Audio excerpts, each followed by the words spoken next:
Today is my first video.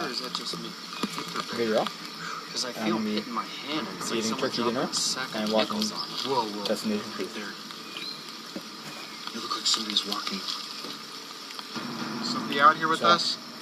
I couldn't really think of anything to do with my videos. I could have sworn somebody was standing right there. I haven't posted a video in a while. Right there, right there. I need to post something. So, I posted a random video on me eating turkey dinner. Dude, that really has like bear lanes. nothing like besides turkey, turned and started walking potato, and then that's when I started running over here and they just disappeared. Or stuffing, whatever you want to call it. You know what, Rex? I'm not getting anything either on this tri-field meter. Alright. Let's get out of here before this equipment gets trashed. I think I'm on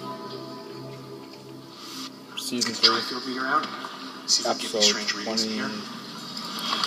21 of Destination Truth. That was the scariest thing I've ever heard in my entire life. And it was like a straight up moan. Most of it seems really fake. Haunted house moan. For those who don't know what the show is, right here, I would have thought it was one of you. It's basically just another paranormal hunting show. But instead of just hunting ghosts, they'll hunt Yetis and Bigfoot and pterodactyl type things, the Jersey Devil and the Loch Ness Monster and all this stuff. We're out in the middle. But they also do hunt ghosts. Hello? Someone's down here. Someone or something is down in this cave. This is the back of the cave. Let's go back I to know the they're entrance in and see if we can pinpoint what this is.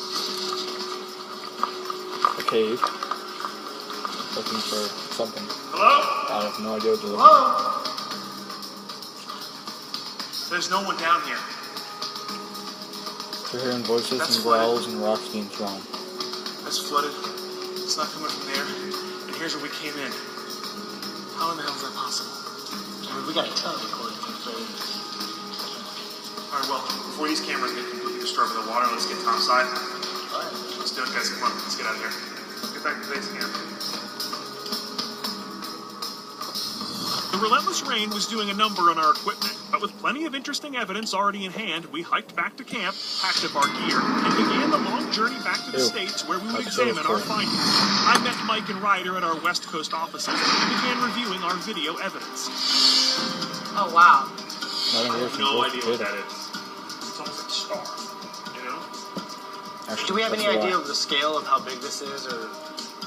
It was quite a distance away, over the what broccoli we assumed was really just hot, the field. but not The reason soft. that this to me isn't a bug or a bird is that we all observed it as light. To me, that's a real mystery. I really can't It's going to be explain hard, it needs to be cold. Next, we turned to the analysis of our EVP session within the cave. And if it's cold and soft, it's even worse. It's like rhythmic pumping.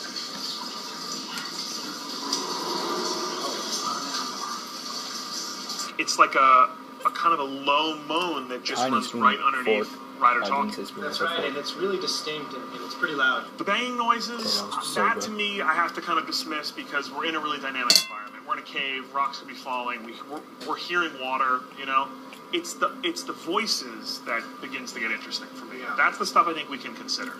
And we have some more recordings from the cave that sound like voices as well that I want you to listen to. If you guys weren't home, I don't get no question. I would have thought it was one of you. That is clearly the sound of moaning. Straight up Halloween moaning. Right out of the Halloween cassette tape sound effects. Right. It's one thing that it sounds like voices, but once you consider that we've got these tri-field hits going as well, it becomes much more compelling.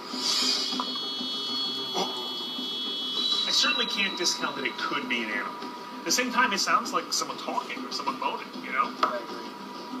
What else we got? This one's really interesting. I think I might have actually gotten a response to a question that I asked. Okay, let's hear it. Anybody back there? Oh my god.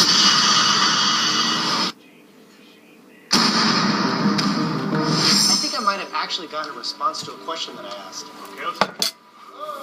Anybody back there? Oh my god. Literally, it sounds like someone says no. More turkey This was and more something truffle. that I didn't hear in the field. I don't remember still got reacting to it or my hearing it. I really had to dig through the audio and really amplify this section to get this response. Let me hear it again. Fredo. actually sounds like there's this disembodied voice answering Mike's questions, saying, "No, I can't show myself." Anybody back there? And for dessert, Our Pacific adventure steered us to the distant shores of Easter. We were exposed to the nearly forgotten Rapa Nui culture that propelled us on a wild quest and brought us face to face with the iconic living faces of this mysterious culture.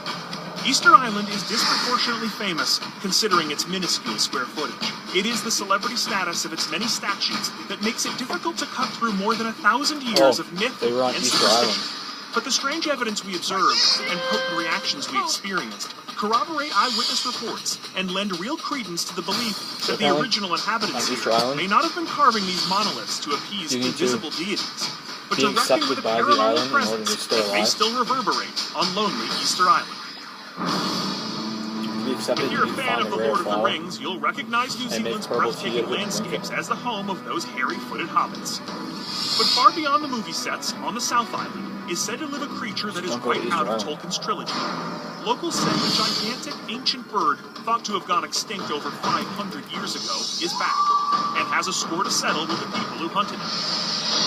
The moa is one of the largest flightless birds to have ever existed, and once flourished on New Zealand's South Island.